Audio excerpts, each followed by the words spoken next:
Journal de 8h sur Europe 1, Fanny Marceau. Bonjour Fanny. Bonjour Dimitri, bonjour à tous. Les autorités s'y attendaient, les redoutaient d'ailleurs. Les casseurs ont bien infiltré les cortèges du 1er mai hier. Parmi les quelques 157 000 manifestants recensés par la police, dont 32 000 à Paris, des centaines de Black Blocs, mais aussi des militants pro-palestiniens qui avaient notamment dans leur viseur le Parti socialiste, Arthur Delaborde. Les socialistes pas les bienvenus dans le défilé du 1er mai. Une cinquantaine d'individus cagoulés saccagent le stand parisien du PS. Traîtres, sionistes ou encore complices du génocide, voici quelques-uns des qualificatifs lancés à l'encontre des socialistes.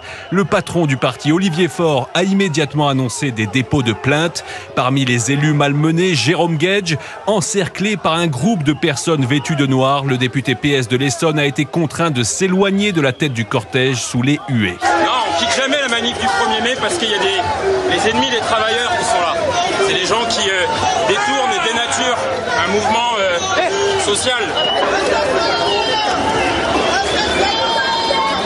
4 jours plus tôt, Jérôme Guedj avait déjà été insulté et violemment pris à partie avant d'être exfiltré du rassemblement dit contre l'islamophobie à Paris. Arthur Delaborde du service politique d'Europe 1, des socialistes menacés, insultés pour Bruno Retailleau. Ça ne passe pas. Écoutez le ministre de l'Intérieur. Quand je parle de l'incident qui visait précisément des élus du Parti socialiste, je veux parler évidemment de ces élus, dont Jérôme Guedj, qui a, je crois, été blessé légèrement à un pied. Mais c'est inadmissible. Et on le voit sur les images qu'ils étaient ciblés, parce que certains élus d'ailleurs avaient une écharpe tricolore. Donc c'est bien des élus de la République qui ont été ciblés. Bruno Retailleau, le ministre de l'Intérieur. Notez qu'au total, 72 personnes ont été interpellées hier, dont 52 à Paris. Plusieurs policiers ont également été blessés lors d'affrontements avec des éléments violents. 1er mai, journée internationale des travailleurs. La France qui travaille, c'était le thème central du meeting du Rassemblement national à Narbonne hier dans l'Aude. Devant quelques 8000 partisans venus de toute la France, Marine Le Pen a développé sa vision de ce qu'elle appelle une justice économique. Un discours qui s'adressait en grande partie aux patrons. Reportage Mayalène Trémollet. Très applaudie par une foule enthousiaste, Marine Le Pen déplore la désertification industrielle du pays et appelle à trouver un point d'équilibre entre justice sociale et justice économique. La vision que je porte, cher ami, repose sur l'unité des forces productives et non leur opposition stérile. Au sein d'une nation bien gouvernée, développement entrepreneurial et protection sociale sont liés. Vient le tour de Jordan Bardella qui pointe du doigt une France sous les impôts, les charges et les normes et faisant référence à l'annonce du patron de Safran et son refus d'implanter des usines dans les villes dirigées par des maires écologistes. Le président du RN lance un appel direct aux chefs d'entreprise. Le message que les maires du Rassemblement national envoient aux chefs d'entreprise est le suivant. Vous êtes les bienvenus. Venez créer de la richesse dans nos communes. Plus conciliant avec les milieux patronaux depuis quelques années, le parti à la flamme tente une fois de plus d'élargir son électorat, de parler à tout le monde, cette fois dans un objectif de notabilisation, afin de s'assurer le moment venu du soutien des sphères économiques qui tenaient historiquement le camp nationaliste à distance. Mayalène Trémollet. Vous avez peut-être, sûrement, un livret A comme 56 millions de Français. Alors attention, son taux va continuer à baisser. De 3% ces 2 dernières années, il est repassé à 2,4% depuis février. Barthélémy Philippe, avec la forte baisse de l'inflation qui s'affiche à 0,8% sur un an en avril, le placement préféré des Français sera forcément moins rentable dans les mois qui viennent. Oui, à moins d'un improbable coup de pouce du gouvernement, les taux du livret A et du livret de développement durable et solidaire devraient chuter dans les prochains mois. Au 1er août, ils devraient se situer aux alentours de 1,6%, près d'1 point de moins que le taux actuel de 2,4%. Les 57 millions de détenteurs de livret A peuvent se consoler en considérant que le rendement réel restera positif car supérieur à l'inflation. Reste une question, comment adapter sa stratégie d'épargne à cette baisse de taux? Réponse de Philippe Crevel, directeur du Cercle de l'épargne. Il faut maintenir son livret A. En revanche, à partir du moment où on a 2-3 mois de revenus en épargne de précaution, le reste, il faut aller sur des produits plus rémunérateurs. Il y a l'assurance vie, le plan d'épargne action. Et les Français l'ont déjà intégré. Le livret A vient d'enregistrer sa pire collecte nette sur un mois de mars depuis près de 10 ans. Pendant ce temps, l'assurance vie continue de séduire. Au premier trimestre, les Français y ont versé un montant record de 50 milliards d'euros. Barthélémy Philippe du service économie d'Europe 1. Comment sécuriser les établissements scolaires plus d'une semaine après l'attaque au couteau qui a endeuillé le collège-lycée Notre-Dame de Toutes Aides à Nantes? La question est toujours sur la table. Le Premier ministre a évoqué la semaine dernière l'installation de portiques de sécurité à l'entrée des écoles, comme dans les aéroports, mesure qualifiée d'erreur par certains syndicats de proviseurs.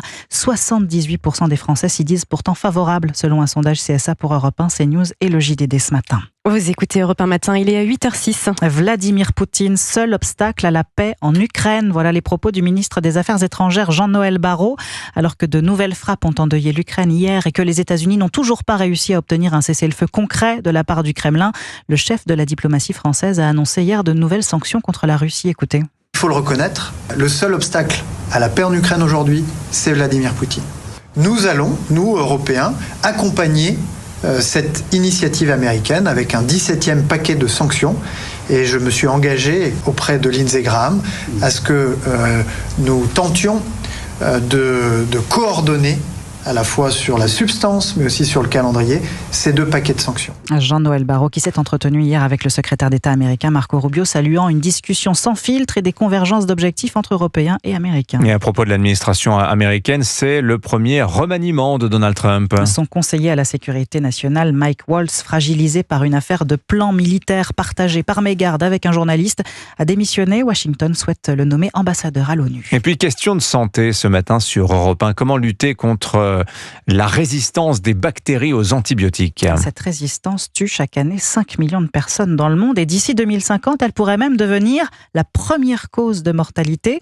Mais les chercheurs français de l'INRAE viennent de trouver une molécule capable de désarmer n'importe quelle bactérie, Yasmina Katou. Oui, et pour ça, les chercheurs ont d'abord identifié une protéine présente sur toutes les bactéries qui leur permet de muter et de résister quand elles se sentent attaquées par un traitement antibiotique, par exemple. La molécule va venir se fixer sur cette protéine pour empêcher la bactérie de se défendre. Les premiers tests menés sur les souris sont très encourageants. Nalini Ramarao est directrice de recherche à l'INRAE et auteure de l'étude. Les souris sont infectées par une bactérie résistante aux antibiotiques actuels et on a montré que cette molécule est capable de réduire la charge bactérienne dans les poumons en désarmant les bactéries et en permettant au système immunitaire de se débarrasser de l'infection. Ce traitement est capable d'agir sur n'importe quelle bactérie et contrairement aux antibiotiques actuels qui éliminent toutes les bactéries, cette molécule vise uniquement les germes qui nous rendent malades. Les bonnes bactéries du microbiote sont donc épargnées. Des tests doivent maintenant être menés sur les humains, mais les résultats sont tellement prometteurs que cela a poussé les scientifiques à déjà déposer 2 brevets. Yasmina Katou, spécialiste santé d'Europe 1. Et puis le soleil va encore briller aujourd'hui vendredi, un début mai aux allures de début juillet. Et hier, 1er mai, idyllique, vous êtes nombreux à avoir sorti même le maillot de bain. Reportage du correspondant d'Europe 1, Stéphane Burgat. Des plages bondées, un soleil généreux, la mer est encore fraîche, mais qu'importe. Je vais essayer. Je pense qu'elle est très fraîche, je vois tout le monde qui se baigne, mais ça fait du bien quand même, parce que depuis le début d'année, on a souffert, il a fait que pleuvoir, et là, enfin, on a le soleil. Un premier bain de l'année, forcément délicieux. Elle est très bonne. Il fait chaud, c'est le 1er de mai.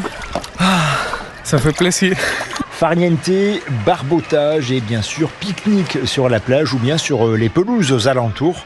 On a juste ramené des sandwichs, on a acheté, comment ça s'appelle, la tapenade, et c'était très bon. Et là, je pense que je vais retourner un peu à la mer. Le bonheur aussi pour les pêcheurs sous-marins. Cette fois, c'est la première fois de cette année que je fais la chasse sous-marine. Bon, je dis, j'ai pris ça, quelques petits, mais j'ai pris quelque chose quand même. Mais un bonheur de courte durée avec une fin de semaine qui s'annonce maussade ici.